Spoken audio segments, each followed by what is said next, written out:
সমাজ নিয়ন্ত্রণের, সমাজকে শিক্ষিত দীক্ষিতকরণের বাহন এটি সোশ্যালজিক্যাল অ্যাপ্রোচ, এবং খুব দূর থেকে খুব একটি পরিকল্পনা মাফিক তারা বাংলাদেশের নাগরিককে ভারতীয় মনোভাবে গড়ে তুলতে চায়। আপনারা শিক্ষা ব্যবস্থার কথা শুনেছেন। ক্লাস 6 এর ক্লাস 7 এর বইয়ে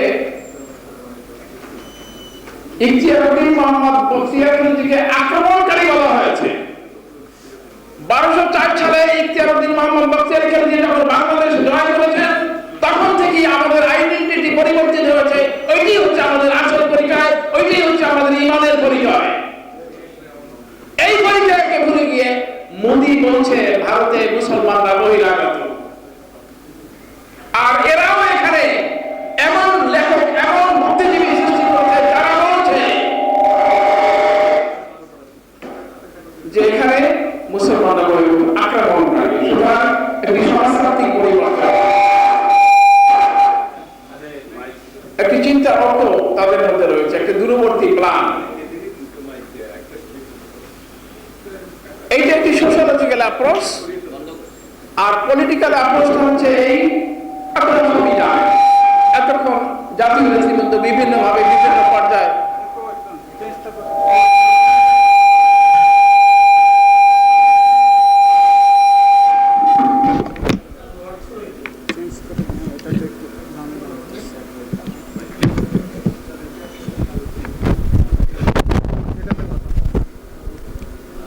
জাতীয় নেতৃবৃন্দ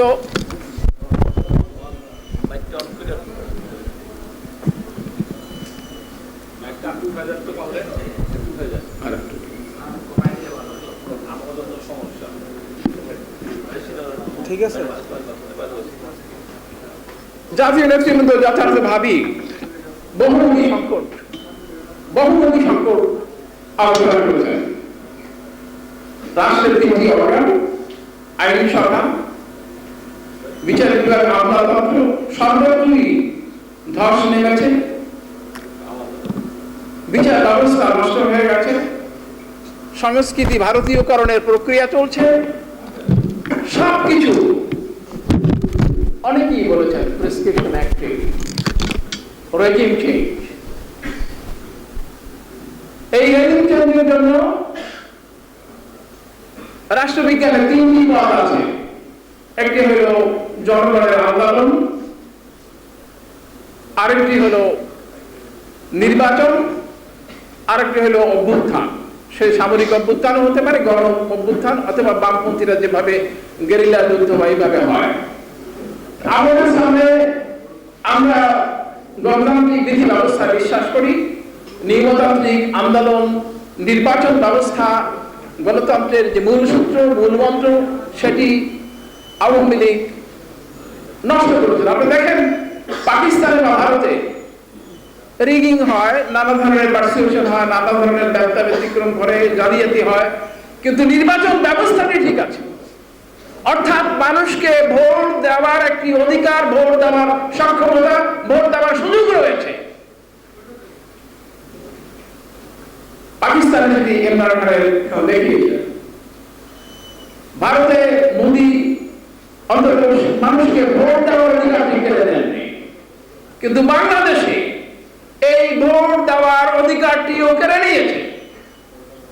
অনলি ডেমোক্রেসি, পাঠ্যত্বের গঠিত একদিনের গণতন্ত্র আমাদের জন্য অবশিষ্ট নেই।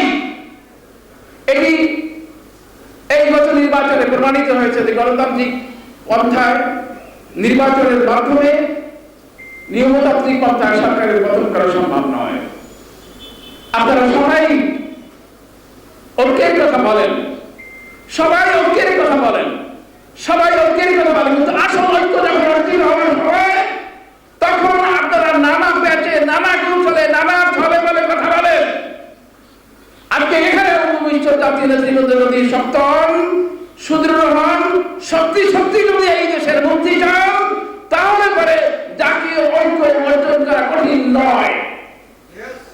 একমাত্র ঐক্য এবং ঐক্য, ইসলামের নামে কথা বলেন, শত শত রাজনৈতিক দল, শত শত ব্যক্তিত্বের সংগ্রাম, সত্যি যদি আপনারা চান যে বাংলাদেশটি স্বাধীন থাকুক, আমি আরো একদিন বলেছি, সবাই ইঙ্গিত করেছেন, বাংলাদেশ স্বাধীন থাকবে না, বাংলাদেশ স্বাধীন থাকবে না, বাংলাদেশ স্বাধীন থাকবে না।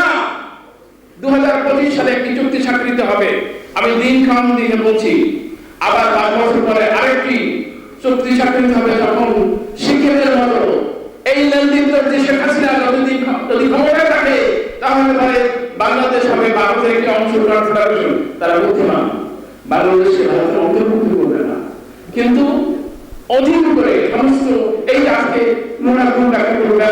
সবকিছু এমনকি দেশের প্রশাসন তারা নিয়ন্ত্রণ করছে। সুতরাং আল্লাহর বাস্তে যদি আপনারা জীবন দিতে পারেন, যদি অর্থ দিতে পারেন, যদি তাহলেই একমাত্র মুক্তি সম্ভব, অন্যথার মুক্তি সম্ভব না। আজকে স্বাধীনতা পূর্বকালে আমরা